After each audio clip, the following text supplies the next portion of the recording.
Bonjour à tous et bienvenue pour cette nouvelle vidéo de Murders Explained qui est une longue vidéo, vous allez être contents.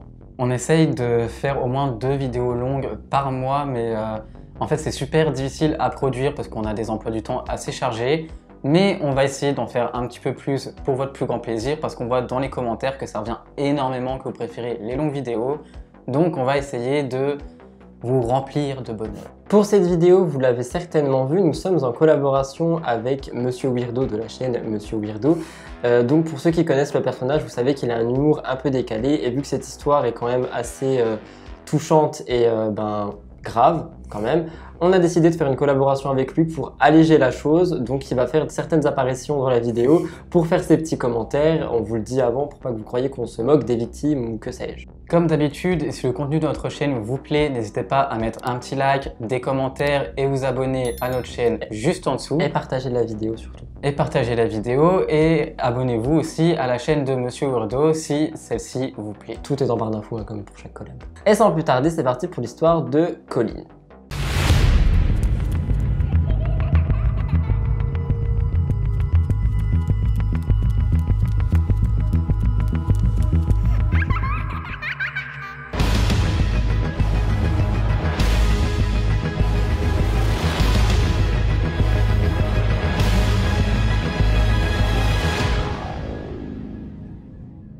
Colin Irland se rendait au pub Colerne où il se faisait passer pour un adepte du SM. Alors juste pour mettre dans le contexte, le SM, qu'est-ce que c'est? On appelle ça aussi le BDSM, c'est un peu quand, tiens, fais-moi mal, oh, ça m'excite, enfin bref, t'as compris quoi, c'est ceux qui aiment bien avoir mal pour...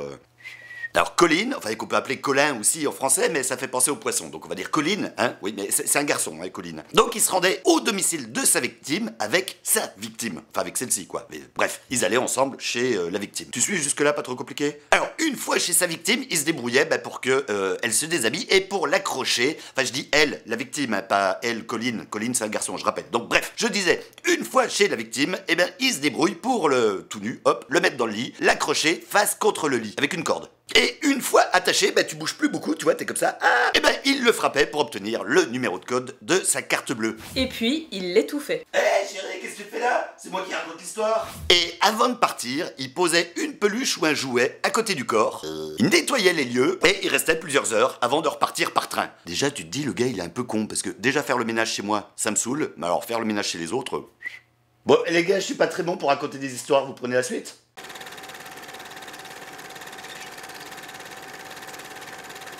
Colin Ireland, qu'on va juste appeler Colin parce que son nom de famille est vraiment imprononçable, est né en mars 1954 dans la région du Kent. Le Kent est dans les États-Unis et on ne sait pas grand-chose de son père à part il travaillait dans une sorte d'agence de presse de cette époque.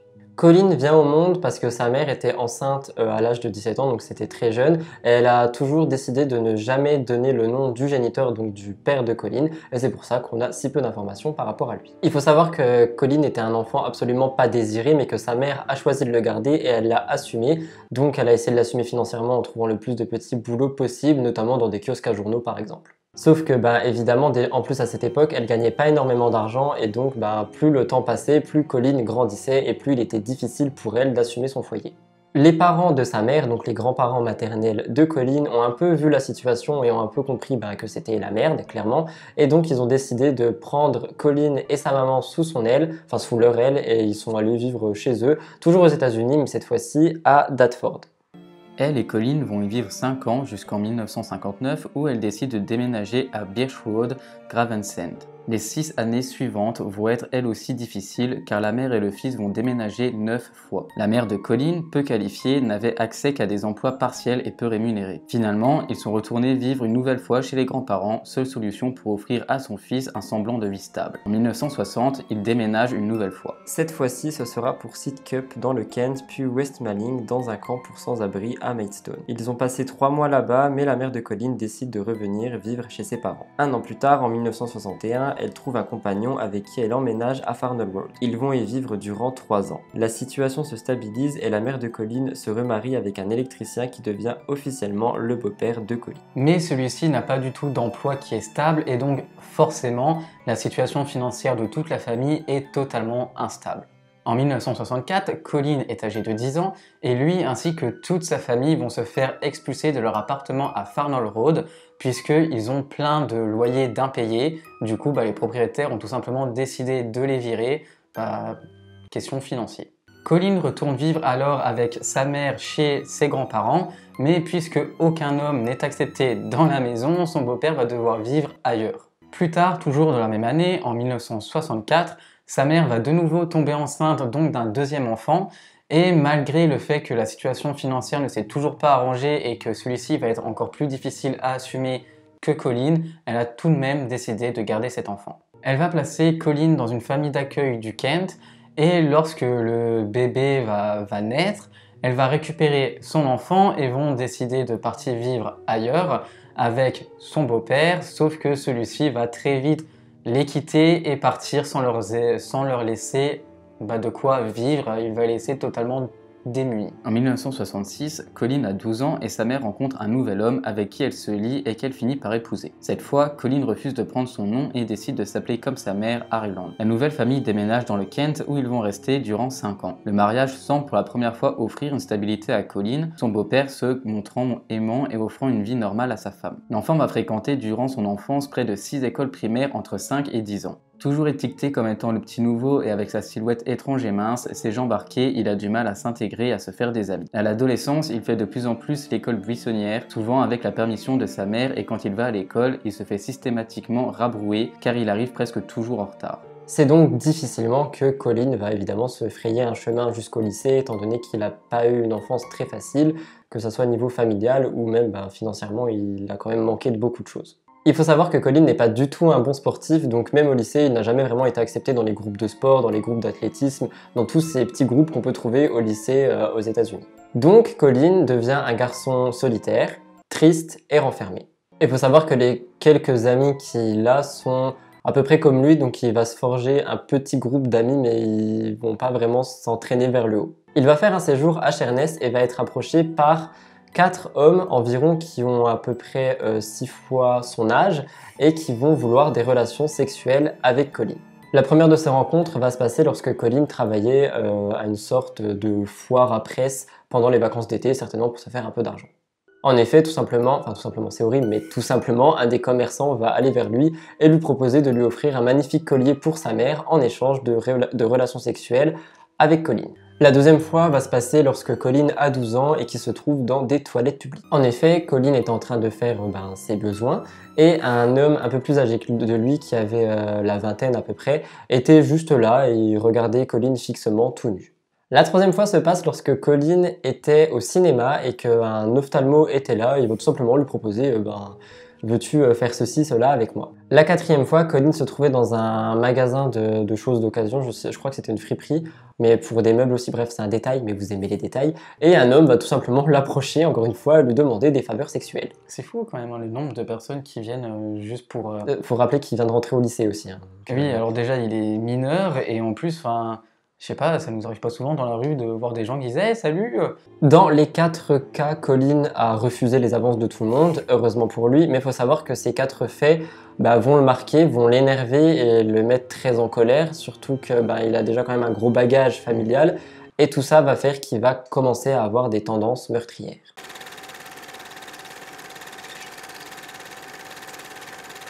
Nous sommes en 1970, Colin a maintenant 16 ans et il va commettre ses premiers crimes, tout simplement parce que vu le bagage familial qu'il a, comme on vous l'a dit, ainsi que toutes les avances qui ont été faites, nous avons un adolescent très en colère et très révolté qui décide de s'enfuir des États-Unis direction Londres pour commencer une vie de délinquant et notamment de voleur, sauf que son premier butin sera 4 livres, ce qui équivaut à peu près à 3 €.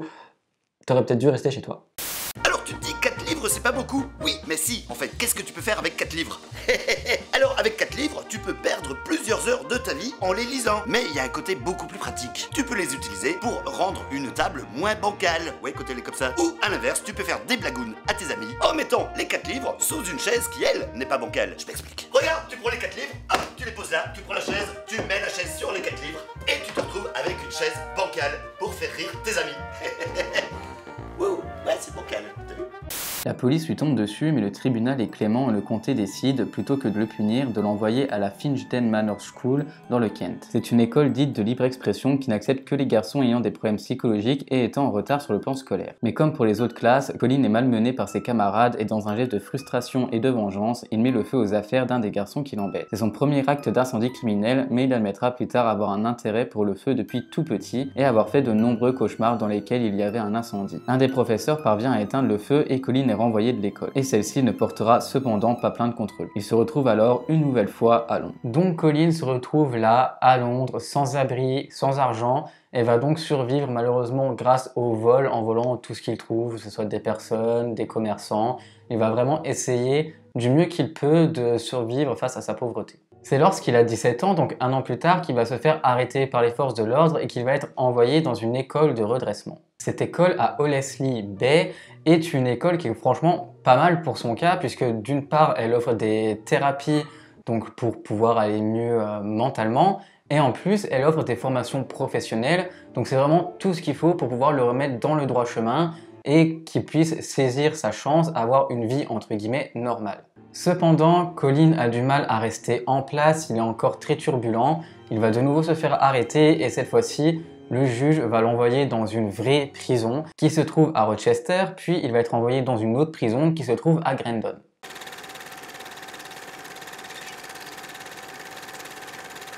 Il va trouver sa première victime au pub Coleherne à Brompton Road qui se situe à l'ouest de Londres. Ce pub est très réputé pour trouver, par exemple, un partenaire d'un soir ou juste un petit coup comme ça. Il faut savoir que dans ce pub, d'ailleurs, les clients, ils ont une sorte de mouchoir en tissu avec une couleur et la couleur diffère suivant ce qu'ils recherchent sexuellement, niveau orientation sexuelle, etc.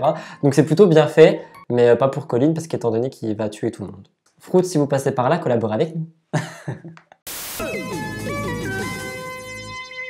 Attention, petit moment culture. Oui, en effet, dans le milieu gay hard, il y a un code couleur. Que ce soit avec des bandanas, des mouchoirs, ou même d'autres choses, des bracelets qui sont portés avec une couleur spécifique. Mais voyons un petit peu en détail les codes couleurs. Alors si le mouchoir est noir, ça veut dire que la personne est adepte du SM. Ce qui signifie, vas-y, je te plante des aiguilles dans les fesses et ouais, j'adore ça. Tu vois le truc. Quand c'est du bleu foncé, ça veut dire qu'on est attiré par le sexe anal, du bleu clair par le sexe oral. Le brun, je te fais pas de dessin, ça veut dire qu'il aime le caca. Si le mouchoir est jaune, ça veut dire qu'il est plus urophile, pipi. Le violet, ça veut dire qu'il est attiré par les piercings. Le blanc, c'est le barebacking, c'est-à-dire qu'il aime passer par derrière, c'est dans la porte arrière, là, pas besoin de te faire de dessin, mais sans capote. Pas bien les enfants. L'orange, ça veut dire que c'est ouvert à tout, voilà, il aime tout. C'est bien les gens pas difficiles en fait. Et le rouge, c'est pour le fist fucking, c'est-à-dire quand il y a le point qui rentre à l'intérieur du rectum. Mais attention, il y a une petite subtilité, parce que tout dépend de quel côté est porté le mouchoir ou le bandana ou ce que tu veux. S'il est porté à gauche, ça veut dire que la personne est un master, c'est-à-dire un dominant. Tandis que si c'est porté à droite, ça veut dire que la personne est un soumis. Donc petit exemple rapide, tu portes un bandana rouge à droite, ça veut dire que tu aimes recevoir des points dans ton anus. Voilà. C'était vraiment très intéressant.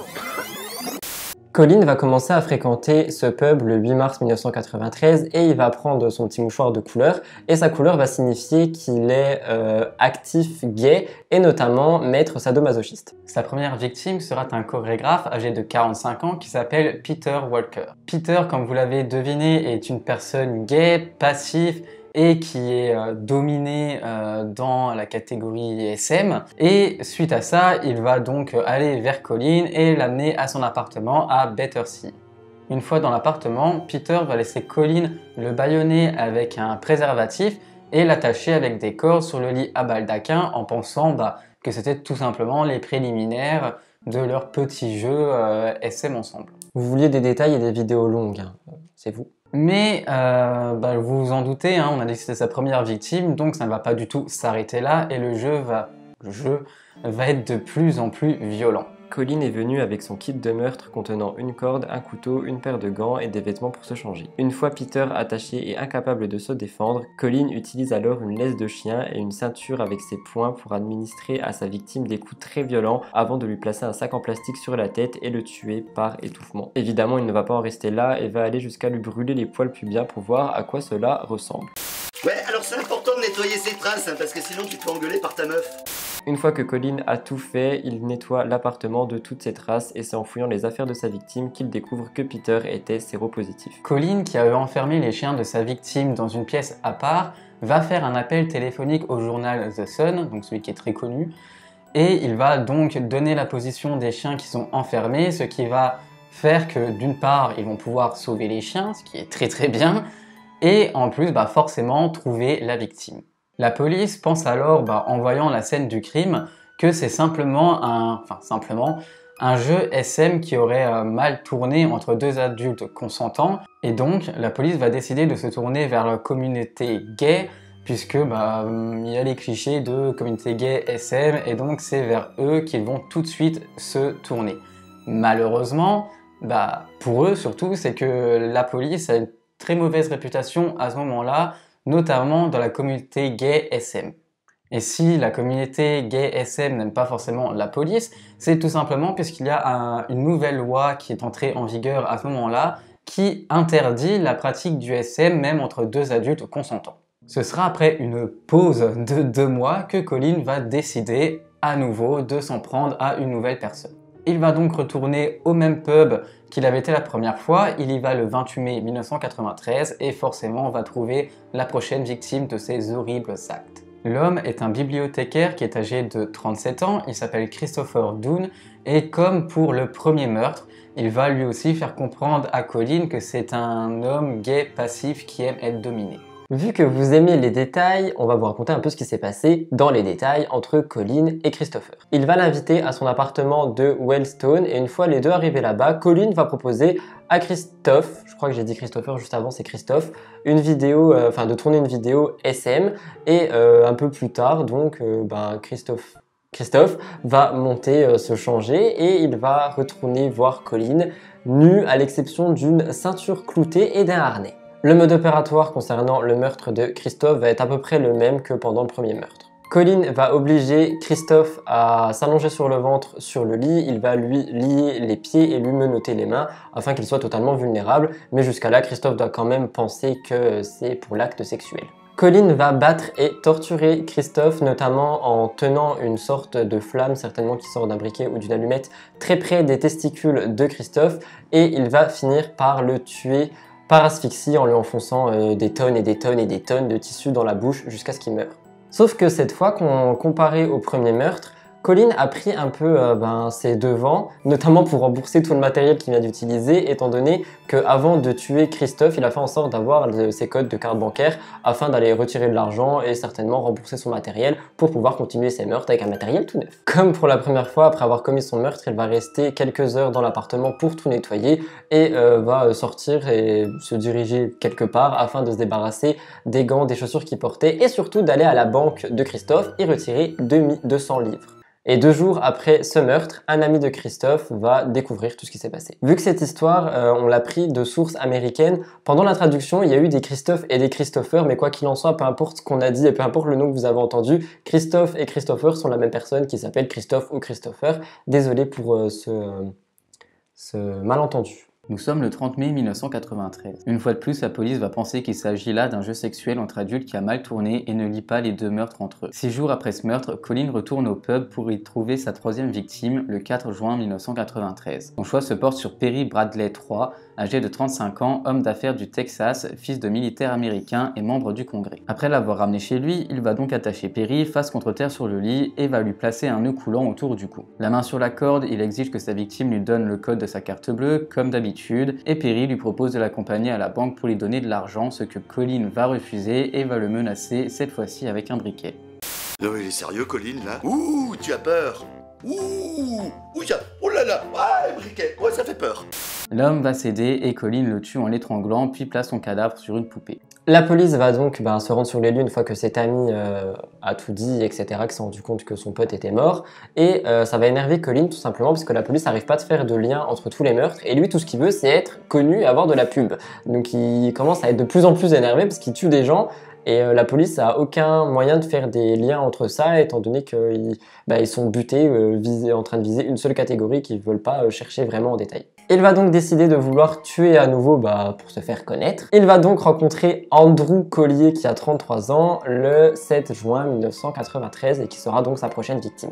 Colin travaillait comme gardien de surveillance, en gros, donc il était un peu vigile aujourd'hui, on dirait ça. Et ils se sont retrouvés tous les deux dans un nouvel appartement de Colin. pour un acte qui n'arrivera jamais étant donné qu'il va mourir. Andrew va donc se laisser menotter puis attacher par Colin et encore une fois, Colin va lui demander ses numéros de carte bancaire. Sa victime va refuser et Colin va donc décider de l'étrangler avec un nœud coulant. Donc plutôt que de tuer des gens pour avoir de l'argent, autant qu'il trouve un sugar daddy, comme ça au moins ça évite de tuer des gens, quoi. Il y en a qui veulent justement vous payer, donc faites-le plutôt que tuer des gens. Ça n'existait pas à cette époque. Oh, je pense que ça a toujours existé. Lorsque Colin va décider de faire le grand nettoyage et de laver ses traces, il va découvrir que Andrew était séropositif et de ce fait, il va être pris de colère et il va décider d'étrangler son chat. Et de plus, il va brûler des parties du corps de Andrew. Colin va donc faire des choses assez spéciales puisqu'il va mettre un préservatif sur le sexe de Andrew, puis dans la bouche de Andrew, puis sur la queue du chat de Andrew, et va décider de faire entrer la queue du chat dans la bouche de Andrew. Zoophilie. Colin va ensuite s'emparer du mug dans lequel il avait bu auparavant, il a volé 70 $ et va s'enfuir dès que ça va être l'heure de pointe. Finalement, la police va finir par lier les meurtres de Peter Walker et de Andrew, puisqu'ils vont se rendre compte que c'est quasiment la même façon d'opérer et que dans ces deux cas, des préservatifs ont été utilisés d'une façon assez étrange, comme vous voyez, et donc c'est comme ça qu'ils ont fait le lien entre les deux. C'est donc à ce moment précis que les policiers vont se rendre compte qu'ils n'ont pas affaire à un petit criminel des bas-fonds, mais à un tueur en série. Sa cinquième et dernière victime s'appelle Emmanuel Spiteri, 41 ans, qui aimait s'habiller en cuir. Dans la nuit du 12 juin 1993, ils se rencontrent toujours au pub du Coleherne et ils se rendent ensuite chez la victime en train à Catford. Arrivé sur place, Colin attache Emmanuel à son lit, le menotte, lui met un nœud autour du cou et lui demande son code de carte bancaire une fois de plus avant de l'étrangler. Il regarde ensuite la télévision jusqu'au matin suivant et avant de partir, il tente de mettre feu à tout l'appartement en espérant que l'immeuble entier pourrait s'enflammer. Sauf que le feu, lui, s'éteindra de lui-même dans la chambre d'Emmanuel. Le lendemain, Colin appelle la police et leur fait savoir qu'ils doivent chercher un corps dans le sud de Londres et leur donne l'adresse exacte. Colin expliquera d'ailleurs aux enquêteurs qu'il a lu énormément de livres sur les tueurs en série et qu'il connaît en gros les critères du FBI pour que tu sois considéré comme un simple tueur ou un tueur en série, et de ce fait, c'est pour ça qu'il a tué au minimum 3 personnes et qu'à partir de ce moment-là, il a dit qu'il pouvait s'arrêter puisqu'il est considéré comme un tueur en série. Il a atteint son Oscar. Le 15 juin 1996, la propriétaire de l'appartement de Emmanuel va découvrir son locataire mort. Donc, de suite, elle va appeler la police.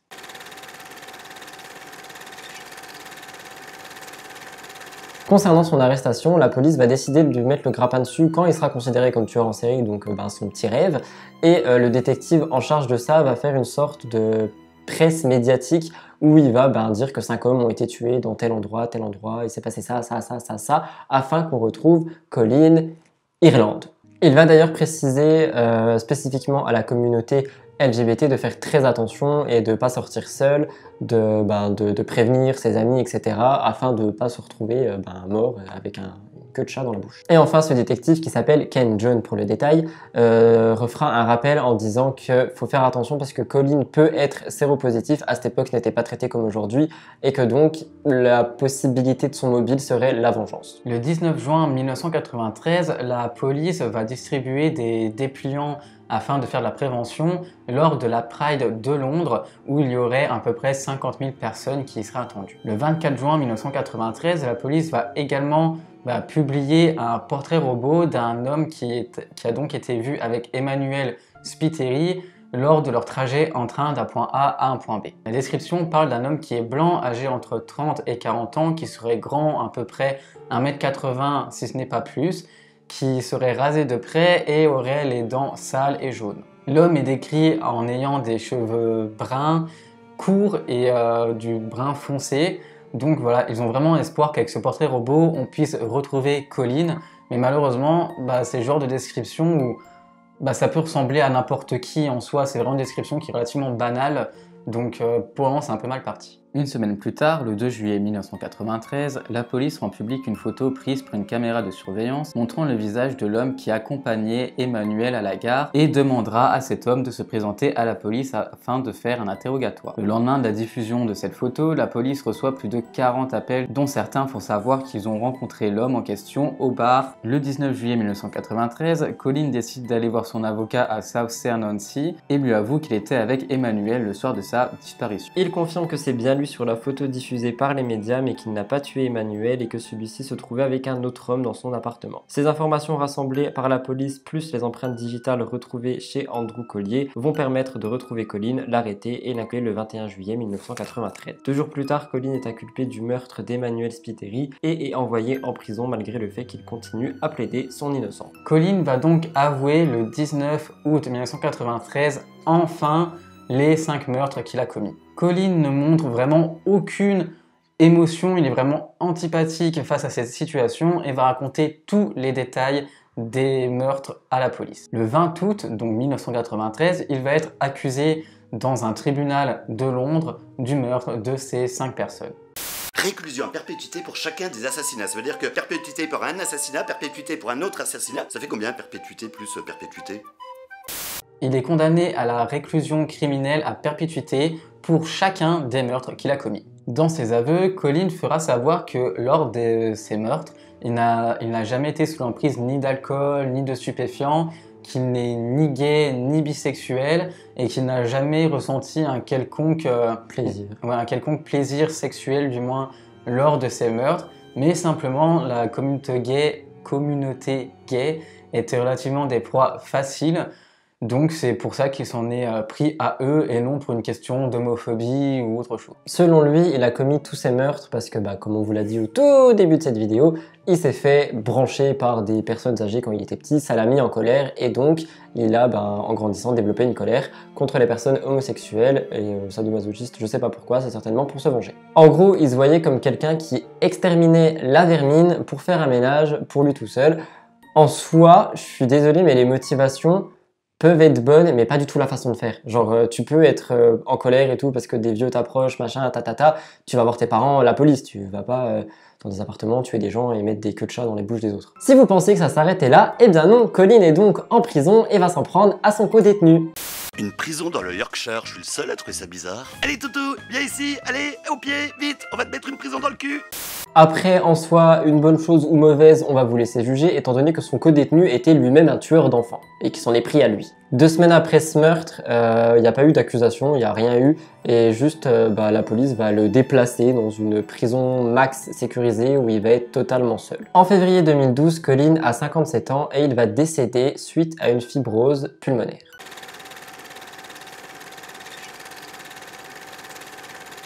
Voilà tout le monde, c'est tout pour cette vidéo longue, pleine de détails et en collaboration. 3 choses qui vous plaisent, n'hésitez pas à la liker s'il vous plaît.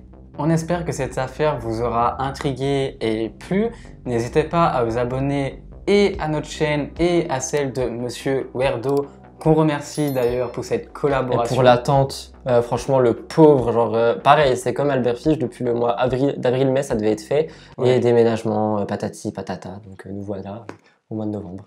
Mais maintenant on est de retour en pleine forme, motivés comme jamais, donc continuez de nous suivre, de nous soutenir, parce qu'on vous assure que vous ne serez pas déçus. Surtout au mois de décembre, si on arrive à faire ce qu'on compte faire, c'était Murders Explained et à bientôt.